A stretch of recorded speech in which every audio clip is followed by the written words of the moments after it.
नमस्कार। मेरा नाम डॉक्टर हेमंत पराशर है। मैं जोधपुर के श्री सावरलाल ऑस्टियोपैथ चैरिटेबल संस्थान में एक डॉक्टर के रूप में कार्यरत हूँ और हम यहाँ पे सारे joints plus muscles pain, joints pain, मांसपेशियों का दर्द, घुटने का दर्द, कोहनी का दर्द, शोल्डर दर्द और इन जॉइंट्स पेन के लिए हम स्पेशली काम करते हैं। तो उसी जॉइंट्स पेन के अंदर हम आज बात करेंगे घुटने के दर्द का। जॉइंट का मतलब होता है जोड़ना। जोड़ने का तात्पर्य है कि हम दो चीज़ों को जोड़ने के बाद में जिस चीज़ का निर्माण होता है हम उसे जॉइंट कहते हैं।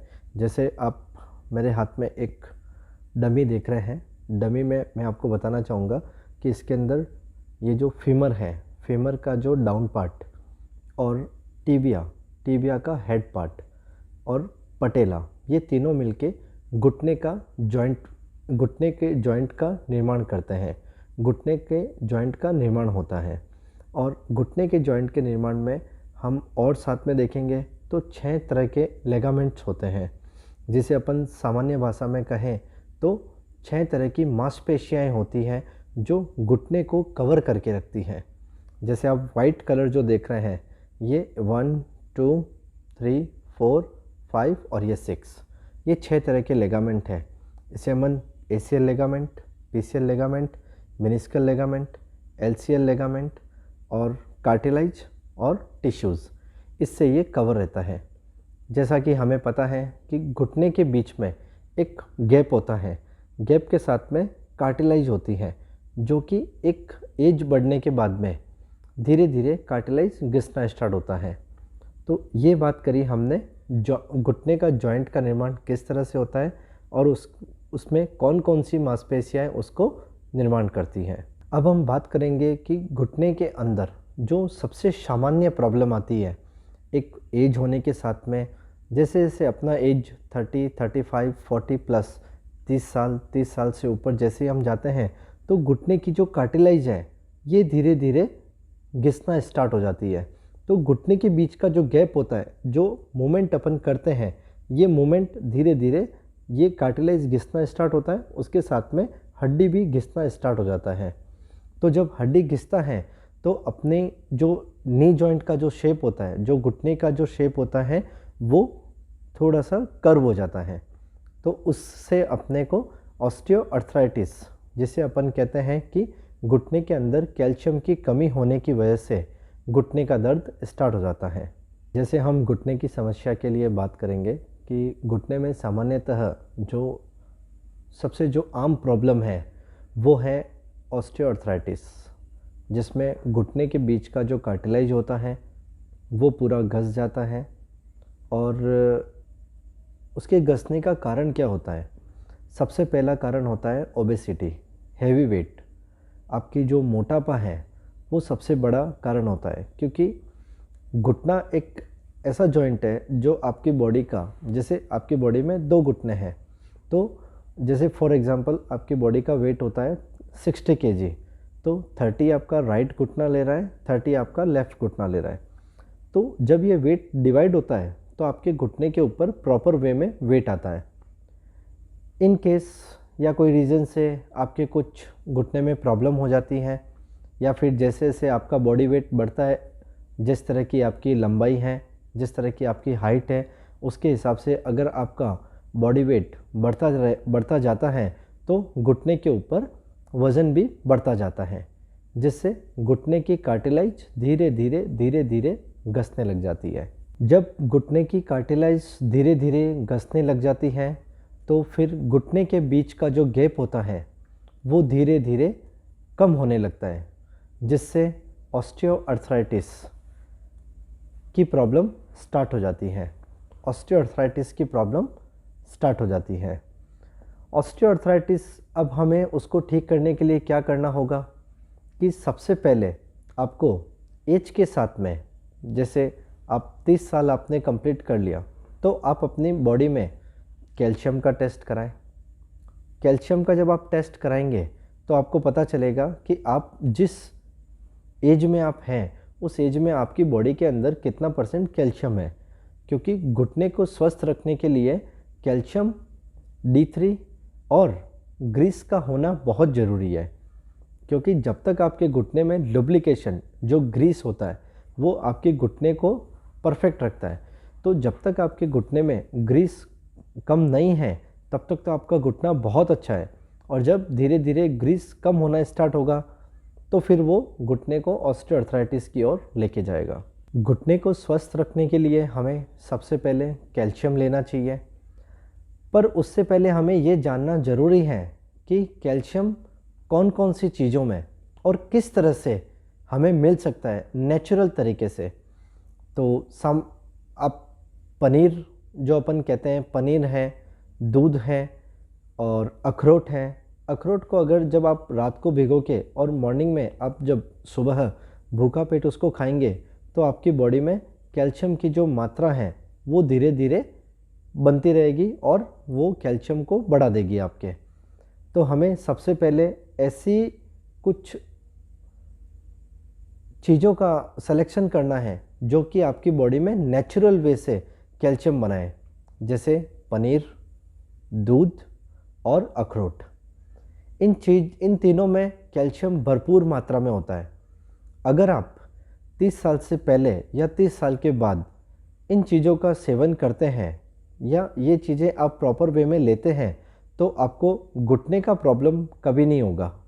वैसे तो घुटने में काफ़ी तरह की समस्याएं आती हैं।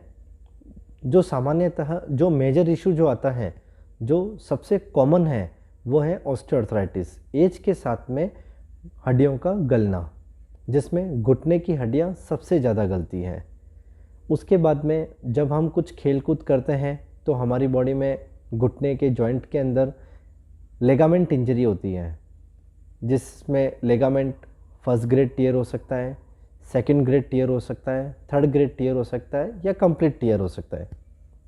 ऑस्टियोपैथी के साथ में हम जो घुटने की जो ट्रीटमेंट करते हैं वो फर्स्ट ग्रेड, सेकंड ग्रेड और थर्ड ग्रेड। कंप्लीट जब लेगामेंट टियर हो जाता है तो उसमें आपको ऑस्थोस्कोपी करवाना पड़ता है। बट ऑस्टियोपैथी में हम फर्स्ट ग्रेड, सेकंड ग्रेड और थर्ड ग्रेड इस लेगामेंट को हम वापस से रीजनरेट कर देते हैं सिर्फ मैनिपुलेशन टेक्निक से। जैसा कि हमें पता है कि आज के रोज़मर्रा की लाइफ में हम दौड़ना, भागना, खेलना, सीढ़ियाँ चढ़ना, इन सब चीज़ों का हम यूज़ करना बहुत ज़रूरी है। तो इसी के रिगार्डिंग मैं आपको बताऊंगा कि घुटने को हम किस तरह से स्ट्रॉन्ग बना सकते हैं कि आपकी लाइफ लॉन्ग आपके घुटने में किसी तरह की कोई प्रॉब्लम नहीं हो। अगर आपके घुटने का लेगामेंट अच्छा होगा, अगर आपके घुटने की क्वाड्रिसेप्स मसल्स अच्छी होगी, क्वाड्रिसेप मसल्स अच्छी होगी, अगर आपके घुटने की कार्टिलेज अच्छी होगी, तो आप किस तरह से अपने घुटने को एक स्ट्रॉन्ग बना सकते हैं। और अगर हल्का फुल्का दर्द हुआ तो एक एक्सरसाइज करने से आप किस तरह से उससे ठीक हो सकते हैं, वो व्यायाम मैं अभी आपको बताता हूँ। जैसा कि हमने बात की घुटने के जॉइंट की, किस तरह से वो बनता है, कौन कौन से लेगामेंट उसको बनाने में सहायक होते हैं। अब हम बात करेंगे कि हम अपने नी जॉइंट को, घुटने के जॉइंट को किस प्रकार मजबूत रखें कि हमें अगर हम किसी भी एंगल से और कितना भी अपना वेट हो जाए बट आपका घुटना कभी ख़राब नहीं हो, तो उसके लिए मैं आपको कुछ व्यायाम बताऊंगा। वो व्यायाम आपको करना है। उस व्यायाम को करने के लिए हमारे पास इस तरह का एक रोल होना चाहिए। ये रोल सामान्यतः मैंने बनाया है। आप जो टॉवेल यूज़ करते हैं जिससे अपन शरीर को साफ करते हैं, उस टॉवेल को आप रोल करके आपको इस तरह से बनाना है। इस तरह से हम रोल बना के, टॉवेल का रोल बना के घुटने के नीचे इसको कैसे लगाना है, आइए मैं आपको बताता हूँ। इस तरह से हम इसको घुटने के नीचे लगाएंगे, ठीक है। परफेक्ट घुटने के जस्ट एंगल के नीचे आएगा ये। लगने के बाद में आपको किस तरह से एक्सरसाइज करना है, आपको अपनी जो पटेला है सिर्फ इसको टाइट करना है। नीचे दबाइए, पंजा बिल्कुल लूज छोड़ दीजिए, टाइट करना है। 1 2 3 4 5 6 7 8 9 10। रिलैक्स करिए। ये एक्सरसाइज बेसिकली हमने इसलिए किया ताकि आपका जो क्वाड्रिसेप मसल्स है वो आपका टाइट हो जाए। घुटने में सबसे बड़ी जो समस्या आती है कि आपका जो क्वाड्रिसेप मसल्स है अगर वो लूज़ होता है तो सबसे ज़्यादा प्रेशर घुटने के ऊपर आता है। एक बार वापस हम करेंगे, पूरा घुटना दबाइए नीचे। 1 2 3 4 5 6 7 8 9 10 रिलैक्स। इसमें सबसे महत्वपूर्ण जो बात ध्यान रखने की है, जब आप घुटने की एक्सरसाइज करते हैं, जब आपने पटेला को नीचे दबाया तो आपको एंकल को बिल्कुल मूवमेंट नहीं करना है। आपको इतना इतना पोर्शन भूल जाना है। जैसे दबाइए नीचे, ये इस तरह से 10 तक काउंट करके रिलैक्स कर दीजिए। एक ये एक्सरसाइज हो गया। दूसरा एक्सरसाइज हम करेंगे नी स्ट्रेंथिंग एक्सरसाइज, जिसमें घुटने को हम दबाएंगे और एंकल को साथ में उठाएंगे ऊपर। पूरा घुटना 1 2 3 4 5 6 7 8 9 10 रिलैक्स। एक बार वापस करेंगे, पूरा ऊपर उठाइए 1 2 3 4 5 6 7 8 9 10 रिलैक्स। इस तरह से हम ये 2 एक्सरसाइज करने से आपका जो घुटना है वो इतना मजबूत हो जाएगा कि आप किसी भी प्रकार से आप घुटने को यूज़ कर सकते हैं। पद्मासन, सिद्धासन, वज्रासन, सारे आसन आप आराम से कर सकते हैं। जैसा कि अभी हमने किया घुटने की क्वाड्रिसेप एक्सरसाइज और घुटने की स्ट्रेंथिंग एक्सरसाइज। अब हम बात करेंगे जो घुटने के अंदर गैप कम होने के बाद में जो कार्टिलेज वीक होता है, तो हम उस गैप को कैसे मेंटेन रखें घर पे एक्सरसाइज करके। तो मुझे इस तरह का, ये इसे अपन कहते हैं 2 kg 2 किलो का कफ वेट, या आप कोई भी 2 किलो की नमक की थैली आप यूज़ कर सकते हैं। वो किस तरह से यूज़ करना है आइए मैं आपको बताता हूँ। इस तरह से वेट कफ लेना है और इस तरह लगाने के बाद में उसको पैर को धीरे धीरे रोटेट करना है। ये